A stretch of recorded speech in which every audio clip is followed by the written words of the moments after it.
listened to David Marsh talk this morning, and he talked about presentations with intent and content, and I started to think about my own, and I thought, well, there's some content in there, so that'll be helpful, and there's some intent in there, so that'll be helpful. And yesterday was all about relationships, and there's a little bit in there about relationships, so either I've got a well-rounded presentation or I've got a little bit of nothing all over the place, so you'll have to be the judge of that.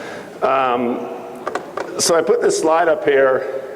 John asked me to speak, actually when I was still over in Barcelona, sent me an email, would I be willing to come to the clinic and speak? Of course I said, sure, I'd love to, and went away with that. And then started thinking about what I wanted to talk or how I wanted to talk about it. I said, well, I better look and see what they've put in the program. So I pulled this out of the program, and I don't think any of it fits. It says this is the senior track. When I think of senior swimmers, I think of our post-grads, our college swimmers, people who have all kinds of resources available to them, and we're not like that. I'm from a club team. We fight for pool time. I teach 10 and under some of the time. I deal with parents most of the time and all that stuff, so I don't consider this like a high-level senior track presentation. And then I looked at it again, and it says, training Katie Ledecky to a world record in the 1500, and my only problem with that is we didn't train for the 1500 this year. And I say that seriously. We did not focus on the 1500. We did not talk about the 1500 really until after the fact almost. So if you're looking how to do 1500 swimmers, either because of what we did or in spite of what we did, we got a pretty good 1500 out of it. So I started thinking to myself, what makes the world-class athlete? What attributes do all of our world-class swimmers have? And I think all of us wouldn't agree on everything up here, but probably most of us would agree on 4 or 5 of them. Most of them have a natural feel for the water. And so many of them are good at lots of different events. You think of Michael, you think of Ryan, you think of Natalie, you think of Missy, and somehow Terry's going to make her NIAMR, and they're good at lots of different events. Historically, I've always thought distance swimmers could pull. I've had some other distance swimmers in the past who certainly could pull faster than they could swim, loved pulling, went at it all the time. Kicking is key for all of our swimmers these days. I think most of us would agree with that one. So many of them are blessed with great physical tools, either size, feet, wingspan, flexibility, or something like that. And they have a lot of athletic ability, and I think our swimmers are becoming more and more athletic. So I took these and I thought, okay, now how do these apply to Katie? I don't consider that she has a really great natural feel for the water. Those times up there those are her best 200 times in back, breast, and fly. She can sort of fake a 400 IM only because I think it's 400 long, but it's not like she's got a great feel for any and everything that we do. She hasn't swum some of those, in a rest, shave, meet type of thing for a while, so she might be a little better than that, but it's not something that comes natural to her. She really can't pull. And that's one that I really haven't figured out yet. I give her a paddle and a buoy, and I expect her to be able to go and go and go and go. And she goes back to the back of the lane and has lots of people going in front of her. In all honesty, that's one that I haven't figured out yet, because looking at her swim, you would think she'd be able to pull, but she's not very good at it. Kicking's a little bit better. Not much. 10 100s on 120, that's not going to happen. She's going to make about 2, maybe 3, and then she's going to miss the interval. If we go 10 best average on 130, she's going to be in that 117, 118 range, okay? She's an average kicker. She's maybe a little better than average, but she's an average kicker. She's not a gifted athlete. 3 unassisted pull-ups is not going to happen. Running a 9-minute mile is not going to happen. And I'm not even going to try 18-inch box jumps with her. Our biggest moment this past summer is when she slipped and fell on the pool deck and scraped up her ankle and banged it up and everything. And the whole reason she wasn't doing what the rest of the team was doing is because I was afraid she would get hurt if she did that. So that's where we are from that standpoint. And physical tools, I'll give her a B. She's about 5'11". And I know some of us are coaching, girls that are 5'4" and guys that are 5'8". So 5'11" is pretty good. But if you look at her up here with the members of the 800 free relay team, the U.S. team, she's clearly the shortest of the 4. And if you look at the 3 medal winners in both the 800 and the 1500, she's the shortest of the 3. So that's not something that is a big plus for her. She has size 10 feet. That's average.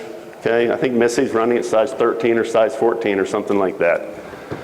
Roll it all together, and there we've got a world-class athlete, and we're all pretty impressed at this point. And I say that just so you sort of understand where we're coming from. Now there are some things, obviously, that she does really well, or some skills that she has, or some environments that have been created. So let's look at a couple of those strengths. We have a very competitive training group where we swim, okay? We have about 20 senior athletes that are, when I say senior, I mean in our top senior training group. They were all young this past year. I got there in the fall and I asked how many of them drove, and nobody raised their hand. So none of them were even old enough to drive in our senior training group. At the end of the short course season, we had a 427, 430, 431, 433, and 434 500 swimmers in the group. And if you look down, only one of them happens to be a female. And she fits right in with that training group. And it's very competitive. And I think those of us that have had good competitive training groups in the past recognize that that's very key to our success. On any given day, 1 or 2 of them might be really good, 1 or 2 of them might be really bad. They take a lot of pride in racing each other. Even when Katie was over at World Championships in Barcelona and the boys were back home at our senior championship meet, the competition was, who could beat who in what events. When Katie broke 4 minutes in the 400 free, she, boasted that she beat the boys at home. It had nothing to do with winning a world championship or whatever. It's like I beat Brian and Gavin back at home. That was a big deal. And then one of them went to juniors and went, I think, 358 or 357, so she was bummed out about that. But it makes for a really good competitive training group. And I would like to, we'll sit down and hopefully we can get 4 or 5 of them under 430 this next year. This might be cliche, but it is so important to Katie. And it's really at the core of her and what she does. She has tremendous family support.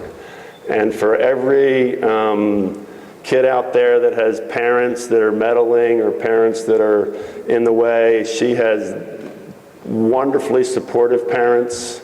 They've been supportive of me. They've been helpful to the family. Everything they could possibly do. They just sort of ask me, where are we going when? For meets, so I can schedule that. What time does she need to be at practice?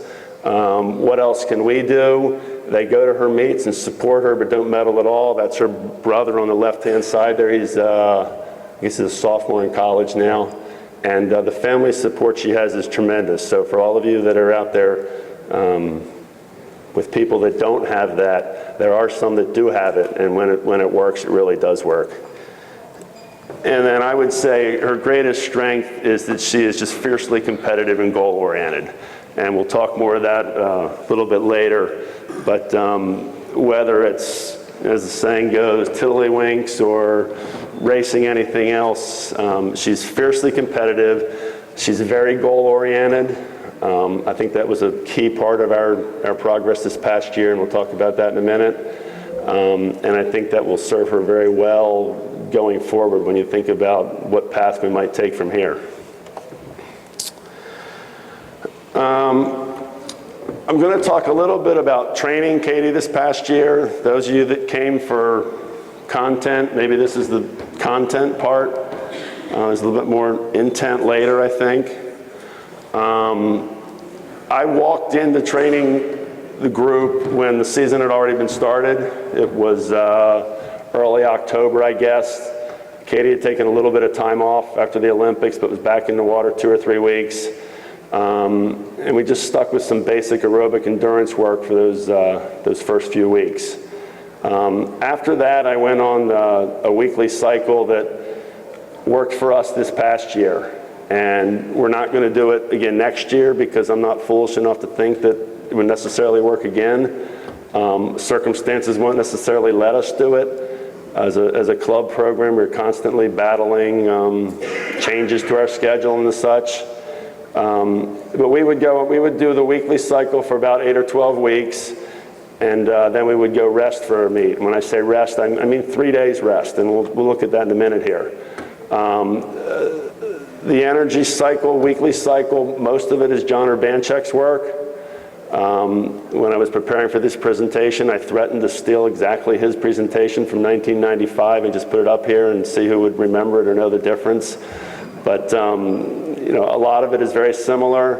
There's some of Dave Salo's influence in there, and I didn't even realize it until we were partway through the season how much it was, whether it was the terminology or the long sprint. You know, we'd come in every day, just some of the long sprinters over there, short sprinters over here. Talked about the mile being a sprint, the 800 being a sprint, so his influence is in there.